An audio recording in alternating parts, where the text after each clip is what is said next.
G'day folks, Jim here from Orchard Forex with a weekly market outlook for the 6th to 13th of July.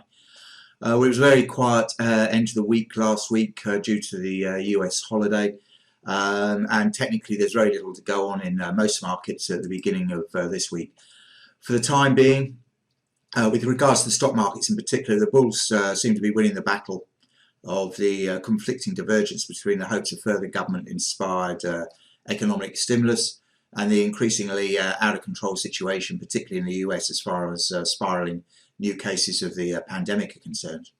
With the battle now between hope and reality in full flow, it does seem that the most important aspect for the market sentiment is whether and how much more stimulus will be authorised by US Congress in the fairly near future, as several of the aid programs are expected to, or are set to expire by the end of the month.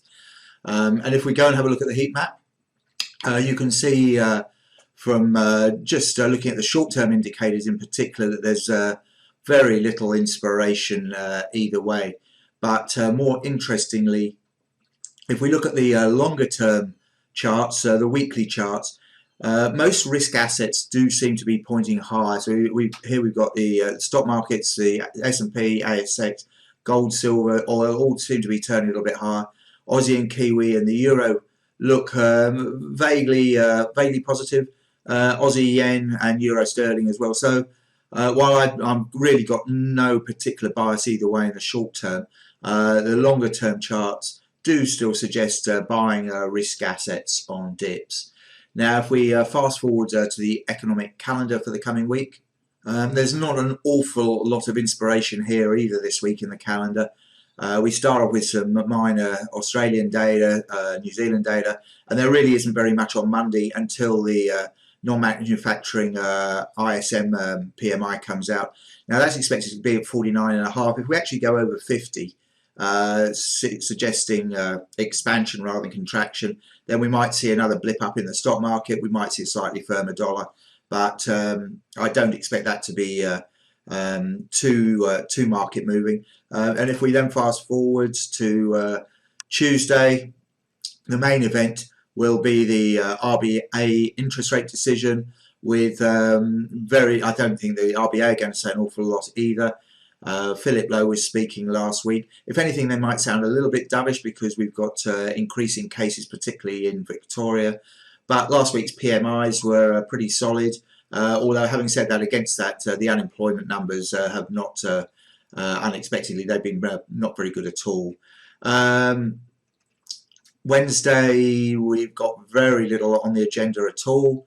And the same really applies to Thursday, with the exception we've got the June Chinese CPI coming out.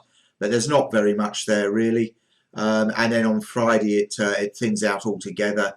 We've got an ECOFIN meeting. There's also a Europe group meeting on Thursday, but that's really about it. There's not some Canadian data, jobs data on Friday, but that's really about it. So there's not an awful lot to push the market around, and I think it is going to be pretty much pandemic headlines driving any action we see at all this week. Okay, so we go forward and have a look at the charts. Okay, so here we've got a 4-hourly chart of the euro, and as you can see, it's really done not an awful lot apart from chop around for the best end of the last sort of month or so. And we may be in this descending channel here. Maybe you just trade that range for the time being, with a top around sort of 113 and a base around this level here to start off with, this 111 sort of 70-80 area, and below there we can stretch down to sort of 111. I guess on the top side you have to allow for a squeeze above the top of the channel to this or 113.5 level, so you keep your stops above there. But for the time being, with the indicators, 4-hour indicators are completely flat. The hourlies even more so, sitting close to the moving averages here. But the dailies do still look a bit heavy, so I kind of like selling into sort of 113, 113.5. As I say, you keep a stop loss above those highs there, because that could take us back to 114 and change. But it's really not doing an awful lot, and most of the other currencies are pretty much in the same boat. Sterling's being chopped around because of Brexit headlines. I think I'd stay away from that. Dollar yen is equally, I mean, that's doing absolutely nothing. We had a bit of a squeeze up there, but it's really it's hanging around 107.5. So you probably trade the 107, 108 range for the next day or so. Any movement outside this resistance and this support level may see some activity, but really I don't think we should be expecting an awful lot. The dailies are pretty much flat, and the 200, 100 day moving averages are pretty much containing it for the time being.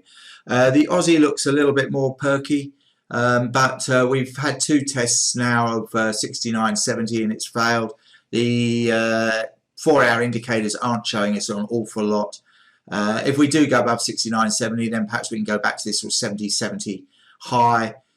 In the meantime, you probably buy it at 69 and sell it at 69.70 on the day. The daily charts do look a little bit heavy, but don't forget we've got the RBA tomorrow. I don't think that's going to have any great effect on the currency this month, but the dailies do look a little bit heavy, but they might be pulling out of this decline, which has really been corrective activity.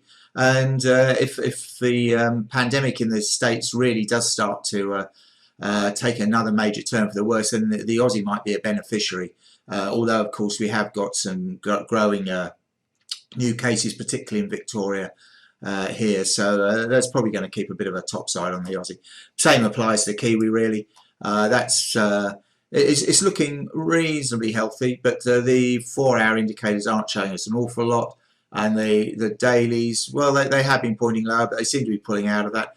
The weeklies, though, do look very vaguely positive, but we're coming up against a 100-week moving average and the 50% pivot of this whole decline here. So I'm not expecting an awful lot currency-wise. Volatilities are right down, and it seems to me with an empty calendar, we can probably expect more of the same this coming week. Okay, moving along to the stock markets, they're not showing an awful lot of inspiration either. This is an S&P 4-hour chart.